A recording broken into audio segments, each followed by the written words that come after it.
it's Emily from WTI. If you're a huge coffee fan like I am, then that makes me think that you want to have amazing coffee even when you're camping.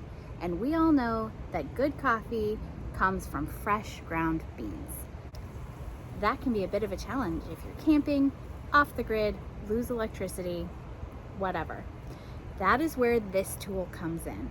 This is the JavaPresse manual coffee grinder. This is an amazing little tool that is easy, portable, and allows you to have fresh ground coffee anywhere, anytime. The handle is removable for easy transport and storage. There is even an adjustable wheel here that adjusts the coarseness of your coffee grind, so you can go from a standard coffee grind all the way up to a very fine espresso grind. The base of the tool holds your ground coffee, and your whole coffee beans go here in the top. The process is very simple. You just add the handle and twist. This stainless steel design is very rugged. In addition to being beautiful, it's held up well on several camping trips for us, and we've been really happy with it.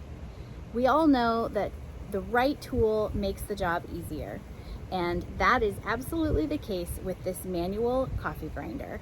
When you want fresh ground coffee and you don't have electricity, this is your go-to. We've been really happy with it. I think you will be too, and that's my point of view.